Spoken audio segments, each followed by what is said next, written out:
Bonjour, bonsoir, chers candidats. Merci. Après le résultat, je crois, il y a certains qui sont revenus à la deuxième session.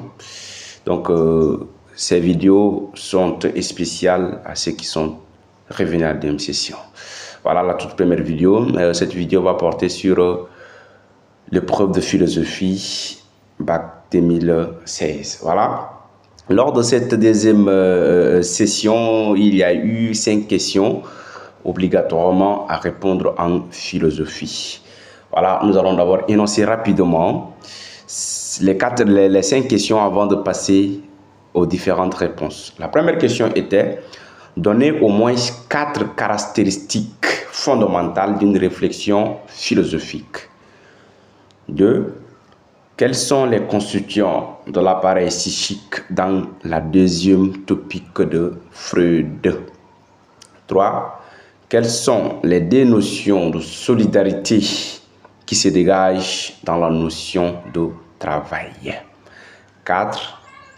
Qu'est-ce qui distingue le langage animal de la communication humaine? 5. Dernière question. Qu'est-ce qui distingue le naturel du culturel? Voilà, nous allons passer rapidement à la correction.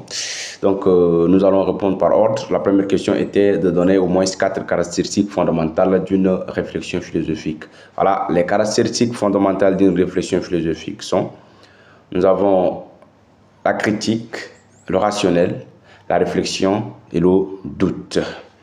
Au point 2, on nous dit quels sont les constituants de l'appareil psychique dans la deuxième topique de Freud. Voilà, donc Freud a 2 topiques, mais ici la question repose tout simplement sur la deuxième topique de Freud. Donc, les constituants de l'appareil psychique dans la deuxième topique de Freud sont: nous avons le ça, le moi, le surmoi.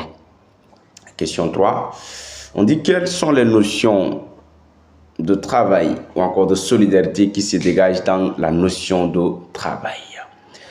Les 2 notions de solidarité qui se dégagent dans la notion de travail sont: nous avons la solidarité verticale et la solidarité horizontale.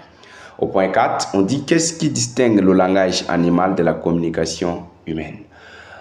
Voilà, ici nous allons faire la part des choses pour comprendre. Le langage animal est inné, c'est-à-dire c'est ce qui est biologique, ce qui est naturel, et peut se transmettre de génération en génération sans toutefois être appris.